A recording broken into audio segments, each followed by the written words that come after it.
My Cheyenne, most people would start their vows with, "I can't believe we're here right now." But looking at you, I feel completely opposite.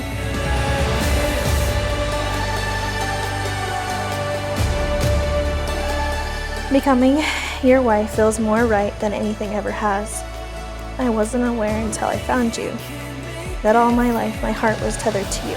And once our paths finally crossed, I felt like I was where I was meant to be.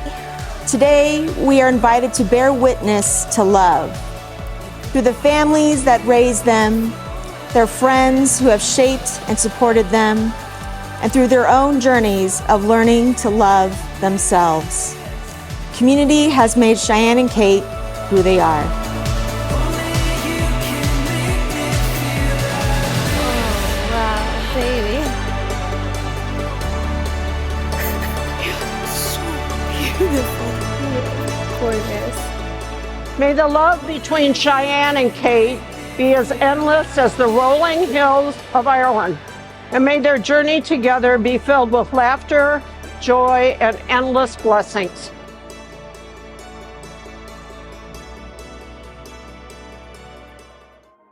There are screaming children everywhere around me. I have never seen so much chaos on a plane. When we were getting ready to board, all I kept thinking was, we're going down, down. I think working on my vows amid so much chaos makes sense for us, especially in a Sudoku book, purchased in an airport in which I have flown to you, you have flown to me, and we have adventured so much together.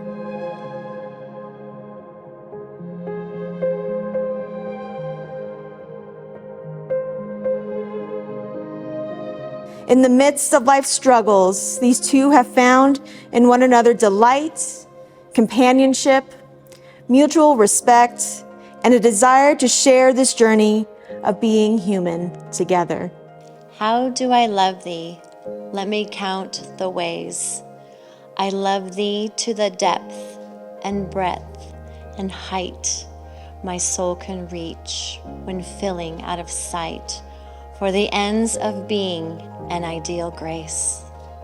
I love thee to the level of every day's most quiet need by sun and candlelight.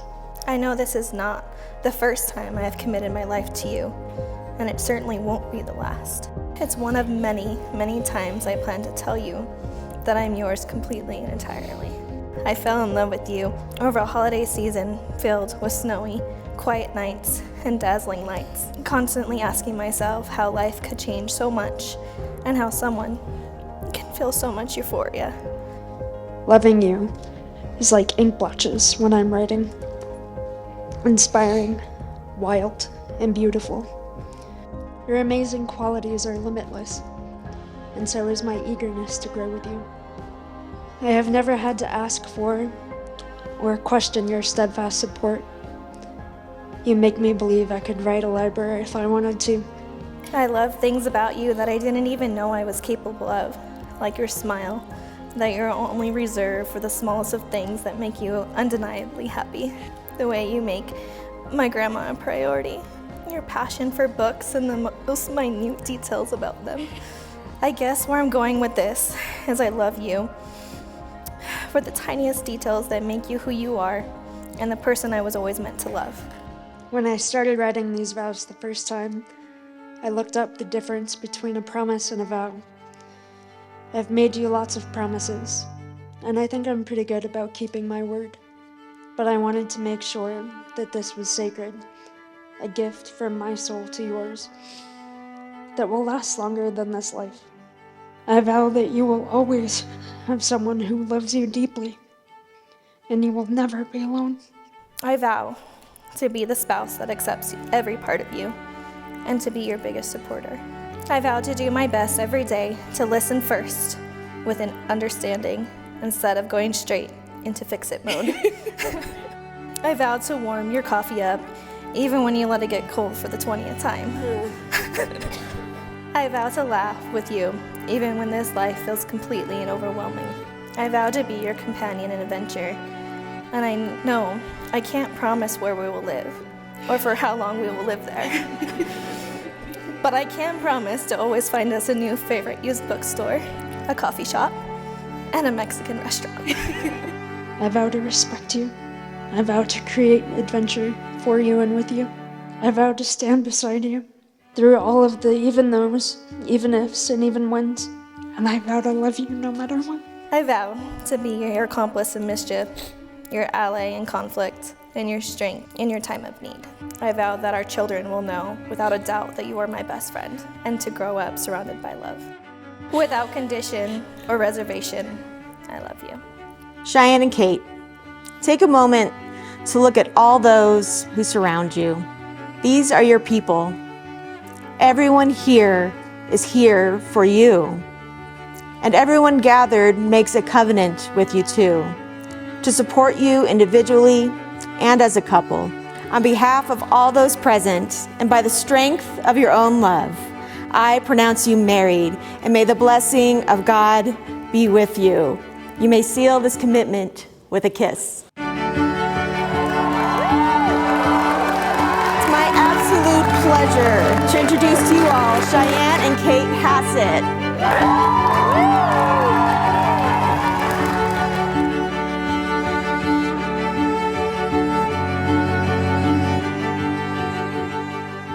I can't say enough positive things about both Cheyenne and Kate. What I do remember is how warm and inviting Shy was right away, and how it really just felt like family. What I knew immediately after meeting them is that they're the kindest person I'd ever met, and they're also the most sarcastic person I'd ever met, and both still stand true today.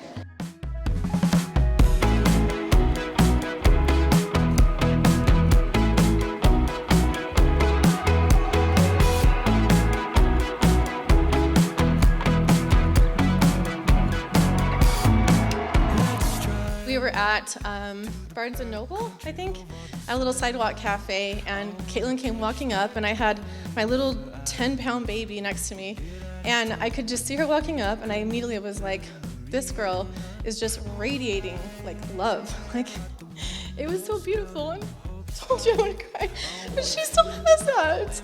Caitlin has this way about her, she's just so loving. There are a number of people that we all wish could have been here today. Kate's mom, my dad, our mom, and at a lot of times in my life, Cheyenne being 7 years older than me, she served the function of a mom. And so it's just a testament to how much love you have inside of you and how much you share it with other people and how caring you are. With that kindness and that fierceness, Shy is always ready to jump when you need a friend, when you need a cheerleader, or whenever you need an ass kicker. Whatever you need and however you show up, Shy will be right by your side, ready to be there for you in whatever way you need. One way that Cheyenne has made my life easier has been, like, I had a very, very easy experience coming out to my family as gay because Cheyenne was 7 years ahead of the curve. It's very, very difficult to be open about who you are and risk letting some family members go, you know, and the fact that we have an entire hall of family that is still here and is still going to share all the love in the world is just, it's unbelievable to me. I never could have thought about this growing up as a kid, and I'm sure she couldn't either. Caitlin is the most loving person. She's so beautiful and amazing with children. And I think when I met Cheyenne, I saw that same kind of twinkle in the eye, that same, like, I'm gonna call it like childlike, like very like fun, playful, kind of curious, and very just sweet sparkle. And these two together is like magic to me. The chemistry is just like sparks. So this is from Obergefell versus Hodges. No union is more profound than marriage, for it embodies the highest ideals of love, fidelity, devotion, sacrifice, and family. In forming a marital union, two people become something greater than they once were. As some of the petitioners in these cases demonstrate, marriage embodies a love that may endure even past death. It would misunderstand these men and women to say they disrespect the idea of marriage. Their plea is that they do respect it, respected so deeply that they seek to find its fulfillment for themselves.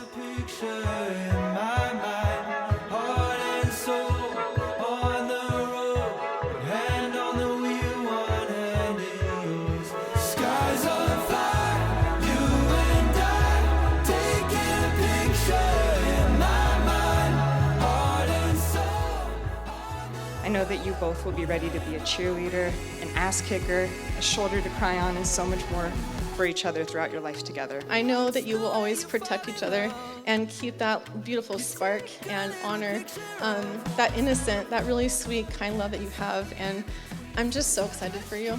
So cheers to the lovely brides.